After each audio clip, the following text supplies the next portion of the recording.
ध्यानाभ्यास के लिए कृपया अपने नेत्रों को बंद कर लीजिए।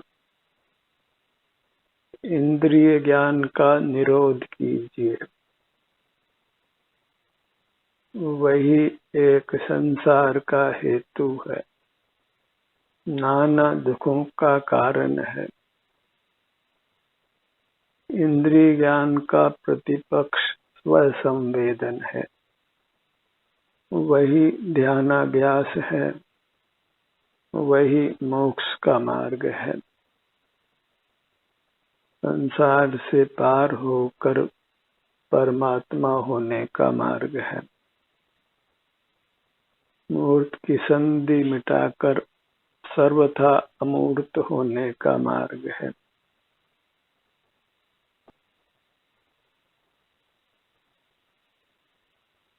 अपना मुख अपनी ओर ही रखिए। मंद नेत्रों से आपको अपना अमूर्त शरीर अनुभव में आता है। सुख स्वभावी होने से यहाँ सुख दुख का वेदन होता है। सुख हमारा स्वभाव है, लेकिन इंद्रिय ज्ञान से वह सुख ही दुख रूप परिणमन करता है।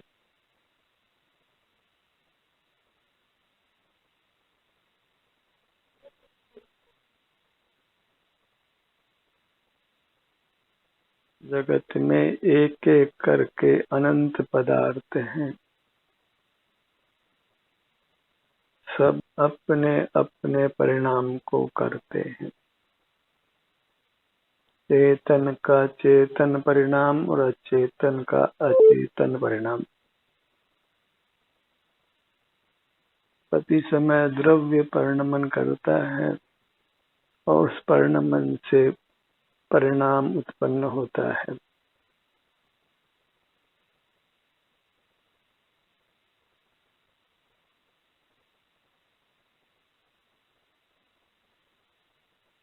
हमारा शुद्ध परिणाम सुख का भोग है।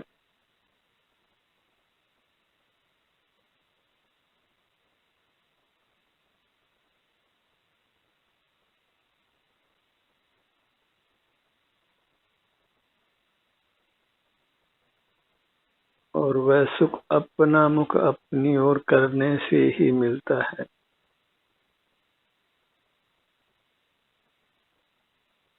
अपना सुख अपने में ही है, बाहर किसी में नहीं है।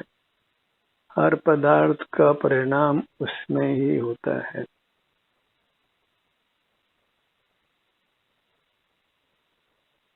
हमारी सीमा अपने तक है, पर में हमारा कर्तृत्व भोक्तृत्व स्वामित्व नहीं है। और जो मूर्त का ज्ञातृत्व है वही संसार का हेतु है।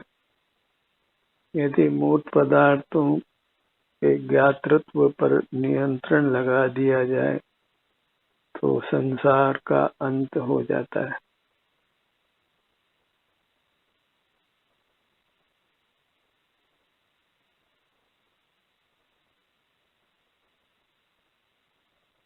जैसा भी आपका स्वास्थ्य है वह अनुभव करने योग्य है।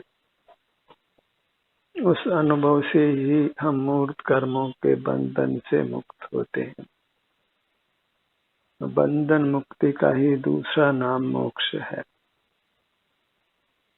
और मोक्ष का दूसरा नाम ही अविनाशी उत्तम सुख का भोग है।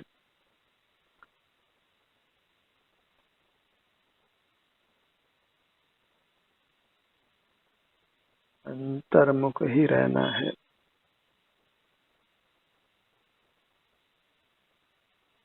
सारे दुखों के मूल में बहिर्मुखता है।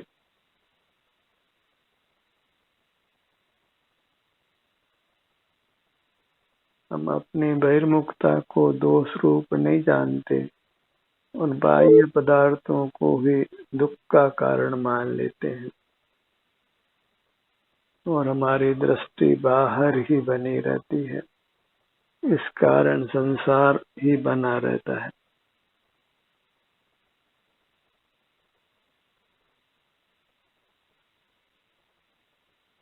असीम सुख के स्वामी होने पर भी बहिर्मुख रहकर हम अपने सुख से वंचित रहते हैं। हम आनंद घन हैं, यदि अंतर्मुख रहें तो किंचित भी बंधन नहीं हो सकता है, किंचित भी दुख की उत्पत्ति नहीं हो सकती है, कोई भी हमारा किंचित भी घात नहीं कर सकता है।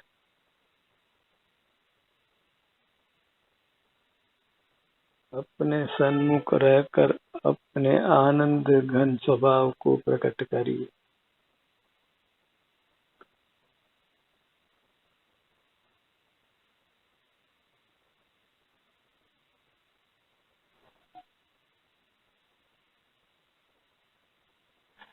अंतर्मुख होने के बाद आपका ध्यान अपने शरीर के किसी भी भाग पर जाए, आप कुछ भी उसमें नियंत्रण नहीं करें। निरंतर अपने सन्मुख रहने पर हम 2 घड़ी में अर्थात 48 मिनट में परमात्मा हो जाते हैं।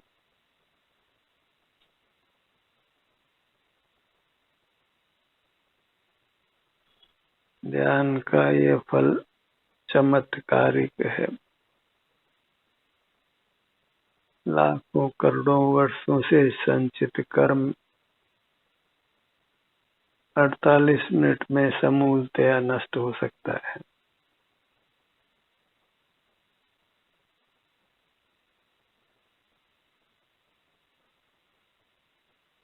अपनी मूर्त के सन्मुख रहना ही देव दर्शन है।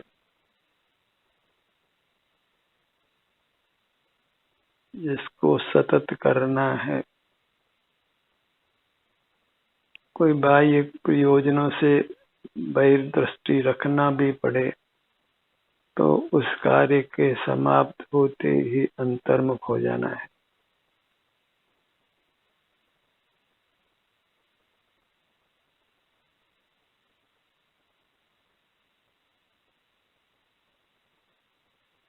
अपने ध्यान को अपने दोनों नेत्रों पर लाइए।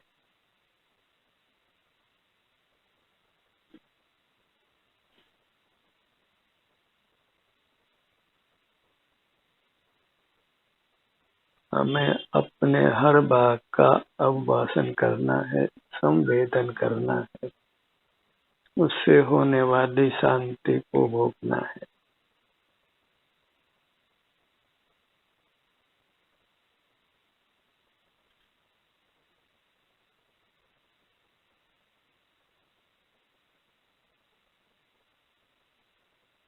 अपने ध्यान को अपने ललाट भाग पर रोकिए। कुछ विचार नहीं करना है, क्योंकि विचार का कोई उत्तम फल नहीं है। विचार सर्व ही राग द्वेष रूप होते हैं।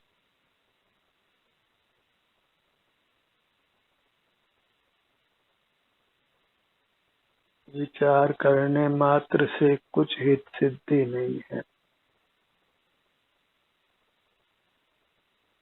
अपने सन्मुख रहकर ही विचार रहित रहना है, निर्विकल्प रहना है।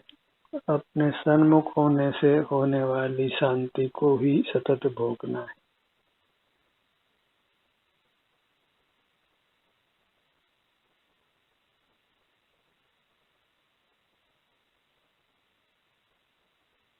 अपने ध्यान को अपनी नासिका पर लाइए।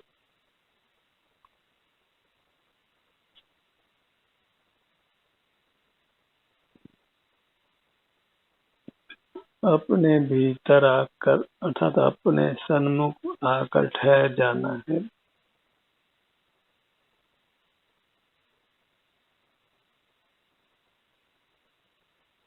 अंतर्मुखता के इस प्रयास से सर्वोच्च मोक्ष पद की प्राप्ति होती है। वहाँ छोटे मोटे लाभ की कोई गिनती नहीं है।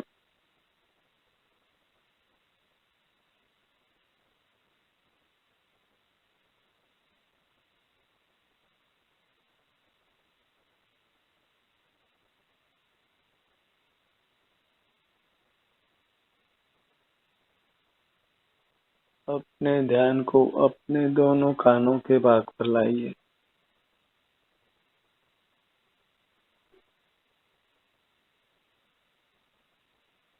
संकल्प विकल्प में उलझते हुए नहीं रहना है। अपने सन्मुख रहकर स्वाधीन रहिए।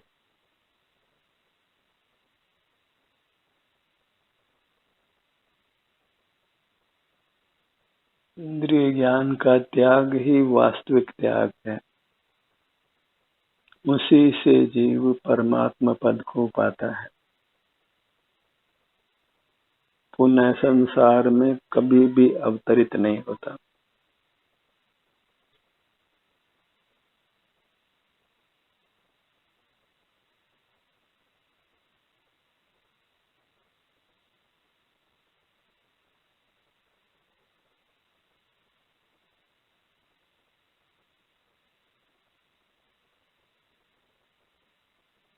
दोनों होठों का भाग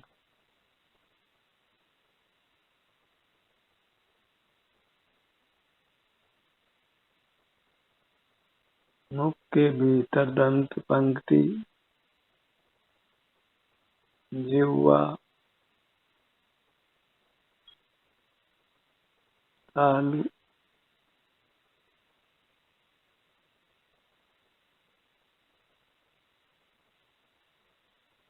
पूरा मुखमंडल।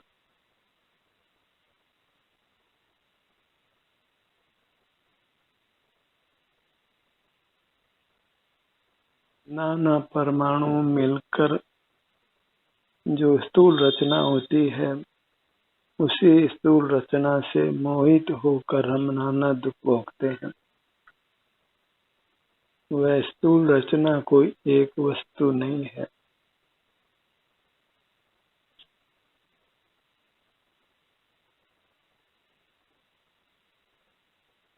मुख के भीतर दंत पंक्ति, जिह्वा, तालु, ठुड्डी, गर्दन का भाग।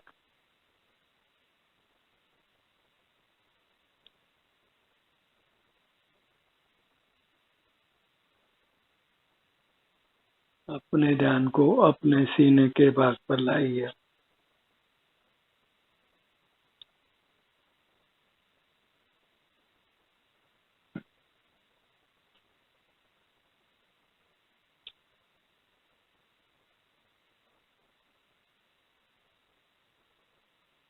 विशाल है ये भाग, धड़ का भाग। बड़ी तसल्ली से यहाँ विहार करिए।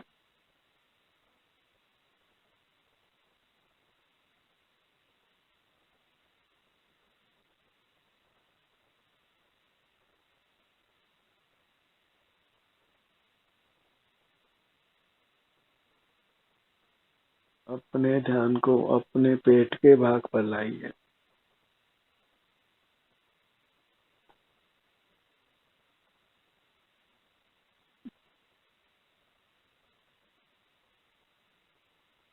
मूर्त काया का और हमारी अमूर्त काया का एक निमित्त नैमित्तिक संबंध है।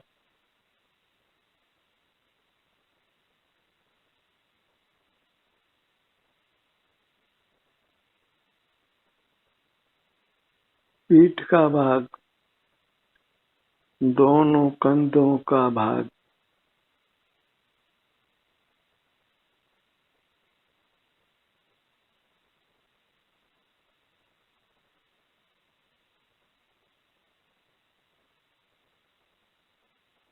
अपने ध्यान को अपने गर्दन के भाग पर लाइए। हर भाग की महिमा ग्रहण करके हर भाग के सन्मुख रहना है। बारी बारी से रहिए, पर अपने हर भाग तक अपने ध्यान को ले जाने का प्रयास कीजिए।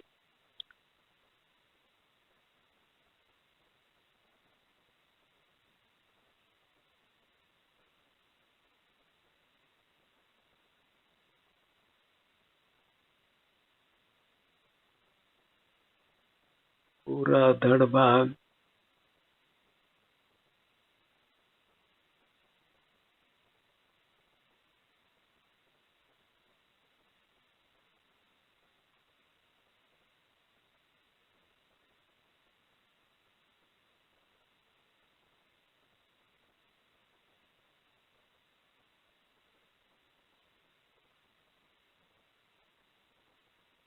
अपने ध्यान को अपनी दाहिनी भुजा पर लाइए।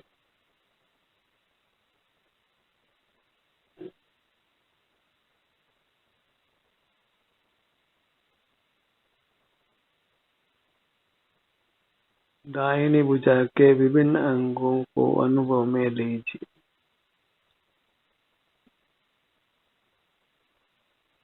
अंगुलियों का अग्रभाग,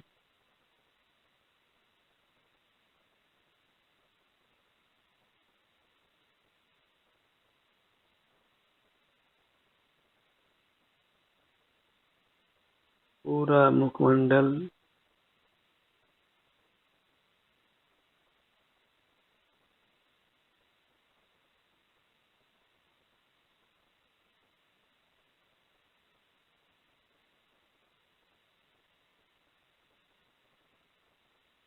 आराम की स्थिति को भोगते हैं तो आराम बढ़ता जाता है।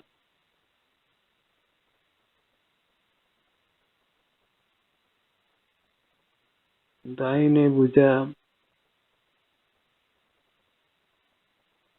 बाईं भुजा, दाहिना पैर, बायां पैर,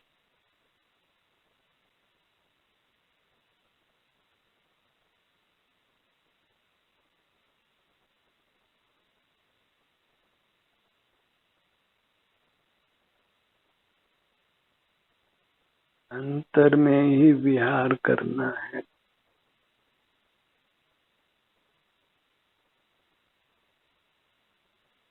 अपने हर बात का संवेदन करने का प्रयास कीजिए।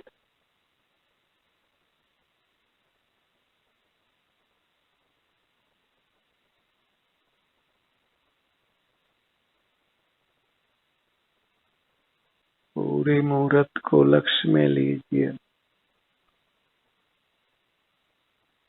आपके लिए आपकी मुहूर्त ही आराधना करने योग्य है।